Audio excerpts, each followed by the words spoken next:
Hello everyone. Today we will read NCERT EVS class 3rd का chapter 10 What is cooking। ठीक है, इसको हम पढ़ रहे हैं। यहाँ पर एक पिक्चर बनी हुई है, कुछ यूटेंसिल्स इसमें दिख रहे हैं जो घर में यूज़ होते हैं, किचन में यूज़ होते हैं। ठीक है, फिर यहाँ पर ये कहा गया है पिक्चर में आपको क्या क्या दिख रहा है उनके नाम हमें यहाँ पर लिखना।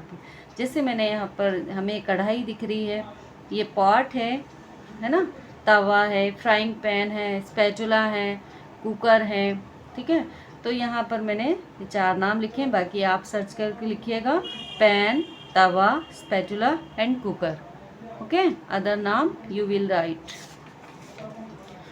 Next है, in the picture you must have found some utensils that are used for cooking. Are there any other utensils used in your house for cooking? Which are they?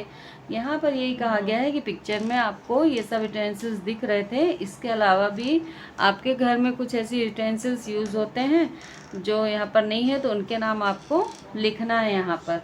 तो जनरली यही सब यूटेंसिल्स होते हैं, तो मैंने ये लिख दिया है frying pan, pressure cooker, flat pan, तवा, ठीक है, और स्पैचुला, ये सब नाम, पॉट, वे सब लिख दिए हैं। What are utensils made of? ये जो यूटेंसिल्स होते हैं किसके बने हुए होते हैं? तो स्टील का बना होता है, कॉपर के होते हैं, iron, earthen ware, glass, bronze, इन सब के ये बने हुए होते हैं। ठीक है, फिर आज सम elderly people, what kind of utensils were used earlier? What were they made of? अब हमें हमारे जो घर के बड़े बुजुर्ग पुराने लोग हैं उन लोगों से बात करनी है और पूछना है कि उनके टाइम में जो भी बर्तन चलते थे किचन में जिनका यूज़ होता था वो सब किसके बने होते थे, कौन से बर्तन यूज़ होते थे, आपको वो सब उनसे पूछना है ना। We do not cook all the thing that we eat. अच्छा, अब यहाँ पर ये है कि कुछ खाने की चीज़ों के बारे में बताया गया है कि कुछ चीज़ें होती हैं जिन्हें हम कच्ची ही खाते हैं, रॉ खाते हैं, कच्चा होता है जो, और कुछ होती जिनको पका करके खाया जाता है, और कुछ चीज़ें ऐसी होती जिन्हें कच्चा भी खाया जाता है और पका कर भी खाया जाता है, तो उनके नाम हमें यहाँ पर लिखना है। तो things that are eaten raw, जो कच्ची चीज़ें खाई जाती हैं तो वो होती है टमाटो, कैरट, रेडिश और कैबेज, इनको हम कच्चा भी खा लेते हैं। कुछ चीज़ें जिन्हें कुकड करके खाया जाता है, पका करके, तो दाल, राइस, चपाती और ब्रिंजल, ठीक है, इन्हें पका करके ही खाया जाता है। फिर कुछ चीज़ें होती हैं जिनको कच्चा भी खाया जाता है और पका कर भी खाया जाता है, तो कैरट, टमाटो, कैबेज और कुकुम्बर, इनको कच्चा भी हम खा सकते हैं और पका कर भी खा सकते हैं। ठीक है, अब यहाँ पर ये बोला गया है कि have you seen a chapati being made in the kitchen और anywhere else? There are so many things to be done for this. ये बोला गया है कि आपने कभी रोटी को बनते हुए आपके घर के किचन में या बाहर कहीं पर बनते हुए देखा है? आपको पता है कि उसकी बनने की जो प्रोसेस होती कैसे होती, क्या क्या उसकी प्रोसेस होती, कैसे बनाया जाता है? तो ये बोला गया है कि पहले आटे को, फ्लोर जो होता है उसको एक बर्तन में यूटेंसिल में लिया जाता है, फिर उसका डो बनाया जाता है, गूँथा जाता है उसको, फिर उसके बॉल्स बनाए जाते हैं, फिर उनको रोल किया जाता है, बेला जाता है, और उसके बाद में उसको पकाया जाता है, उसके बाद में वो आपकी प्लेट में आती है। ये पूरी प्रोसेस है, ठीक है ना, रोटी बनने की। इसी तरह से फिर यहाँ बोला गया है कि आप किचन में जाइए और ऑब्ज़र्व करिए, ध्यान देखिए कि खाने की कोई भी चीज़ जो बनती है ना उसकी क्या प्रोसेस है। तो जैसे मैंने यहाँ पर राइस के बारे में लिख दिया, राइस कैसे बनता है, चावल। तो राइस हो गया। अब उसकी सबसे पहली स्टेप है कि take bowl of rice grain. सबसे पहले राइस के, चावल के दाने, अनाज लेना है हमें जितना भी बनाना है। वॉश दैम, सेकेंड नंबर पर उनको धोना है। फिर थर्ड नंबर पर है take 2 glass water in pan, है ना, 2 ग्लास पानी लेना है एक बर्तन में, एक पैन में। फिर है उसमें पुट राइस इन पैन, फिर वो जो हमने वॉश किए हैं राइस को उस पैन में डाल देना है। फिर बॉईल करना है, उसको उबालना है, पकाना है। Cook till rice is done, और जब तक पकाना है जब तक कि वो पक ना जाए। ठीक है, ये प्रोसेस है राइस की। You have seen that food item are cooked in a variety of ways. Some are baked and some are fried, some are roasted while some are steamed. ठीक है ना, खाने की जो चीज़ें होती हैं ना, अलग अलग तरीका होता है उनको पकाने का। कुछ को बेक किया जाता है, कुछ को फ्राई किया जाता है, कुछ को रोस्ट किया जाता है, सेका जाता है, और कुछ को भाप में पकाया जाता है। अब यहाँ पर भी एक ये चार्ट दिया हुआ है, यहाँ पर चीज़ों के नाम हमें लिखना है।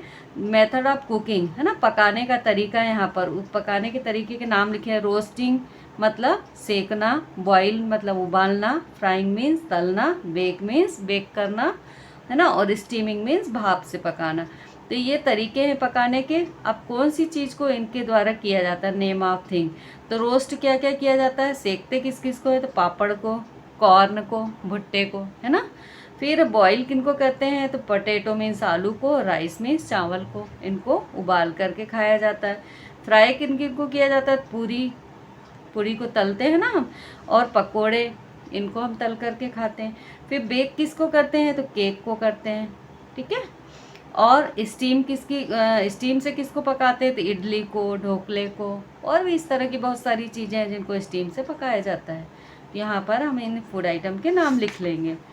अब है What is used to cook food in your house? Draw a picture in the notebook and write its name. ये है कि आपके घर में खाना पकाने के लिए किस चीज़ का उपयोग किया जाता है, उसका नाम लिखना और पिक्चर बनाना है। तो गैस स्टोव का यूज़ किया जाता है जनरली, है ना। तो हम यहाँ लिख देंगे गैस स्टोव, और कॉपी में गैस स्टोव का नाम लिखकर उसकी पिक्चर बनानी है आपको। आपके घर में जो भी चीज़ यूज़ की जाती है खाना पकाने के लिए, उसकी आपको पिक्चर बनानी है और नाम लिखना। मान लीजिए ये इस तरह का चूल्हा यूज़ किया जाता है, चूल्हे की पिक्चर बनानी है, ठीक है। अब यहाँ हमें मैच करना है, कुछ ये दिए हुए हैं भोजन पकाने के साधन, और इनमें क्या यूज़ होता है, यहाँ नाम लिखे, उनसे हमें मैच करना है। सबसे पहले ये चूल्हा है, इसमें कंडे, गोबर के कंडे जो होते हैं ना, उसका यूज़ होता है, और लकड़ियों का यूज़ होता है, ठीक है। ये है सिगड़ी, इसमें किसका यूज़ होता है, कोल का। कोल मीन्स कोयले का, तो कोयले से मैच करेंगे। इसको चूल्हे को हम वुड से, और काउडंग केक, ठीक है ना, काउडंग केक भी वही गोबर के कंडे, इनसे हमें मैच करना है। तो ये यहाँ मैच हो जाएगा, और एक यहाँ से भी मैच हो जाएगा। फिर ये कोल से यूज मैच होगा। गैस स्टोव है ये, यहाँ गैस लिखी, इससे ही मैच होगा। ये क्या है, इलेक्ट्रिसिटी से चलता है ये, ठीक है, इससे मैच करेंगे हम, हीटर है ये। फिर केरोसिन ऑयल, इससे मैच करेंगे, इसमें केरोसिन ऑयल का यूज़ होता है। और ये सनलाइट से चलता है, इसलिए सनलाइट से मैच करेंगे। फिर नेक्स्ट है सोक बोल मूंग seed overnight in water in the morning, wrap the soaked moong in wet cloth and cover it, take it out after a day. Do you find any different? ये बोला गया है कि मूंग के जो दाने होते हैं ना, उनको पानी में गीला करके कपड़े में लपेट करके रखना है आपको, और 1 या 2 दिन बाद आप उसको देखिए, उसमें आपको कुछ चेंज दिखता है क्या, और दिखता है तो क्या चेंज दिखता है। तो मैंने ऐसा किया तो मुझे चेंज मिला, तो मैंने लिख दिया यस। अब क्या चेंज मिला है, तो मूंग सीड्स जर्मिनेट, मूंग के जो सीड थे ना, मूंग के जो दाने हैं वो अंकुरित हो गए, है ना, अंकुरण निकल जाता है। अब यह add sliced onions, tomato, salt and lemon juice to the moong and mix, share it with your classmate. अब बोला गया है कि जो जर्मिनेट हो गए मूंग के दाने, इसमें आपको प्याज मिला दीजिए, टमाटो मिला दीजिए, साल्ट और लेमन जूस मिला करके उसको मिक्स करके अपने दोस्तों के साथ मिल करके उसको आपको शेयर करना है, खाना है। अब नेक्स्ट है which are the other thing you can prepare without cooking. और कौन सी चीज़ें हैं जिनको आप बिना पकाए तैयार कर सकते हो खाने के लिए, ठीक है। Right their name and method of preparing them. यहाँ पर हमें उनके नाम लिखना है और कैसे उसको बनाओगे उसकी मेथड लिखना है। जैसे यहाँ सबसे पहले दिया है लेमन वाटर, नींबू पानी, तो इसमें क्या है, मिक्स शुगर इन वाटर, उसमें शक्कर मिलाना है।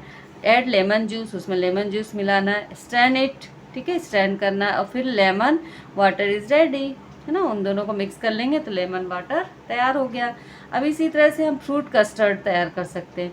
तो इसमें क्या करेंगे, मिक्स कस्टर्ड पाउडर इन बॉयल मिल्क, ठीक है, और फिर इसमें ऐड शुगर, शक्कर मिलानी है। Add fruit like Apple, pomegranate है ना, चीकू, जो भी आपको फ्रूट उसमें ऐड करने वो सब आप मिला दें। क्या है, fruit salad is ready, fruit custard is ready, fruit custard ready हो जाएगा। इसी तरह से लस्सी हम बना सकते हैं। तो इसके लिए 1 कप कर्ड लेना है आपको, 1 कप दही, फिर इसमें शुगर मिलानी है आपको, इसमें आपको आइस मिलानी है, फिर इन सबको मिक्स करके ये रेडी हो जाएगा आपका लस्सी। ओके, यहाँ पर ये चैप्टर फिनिश हो रहा है। अगर आपको मेरा वीडियो अच्छा लगा तो प्लीज़ चैनल को सब्सक्राइब, वीडियो को लाइक ज़रूर करिएगा। Thank you.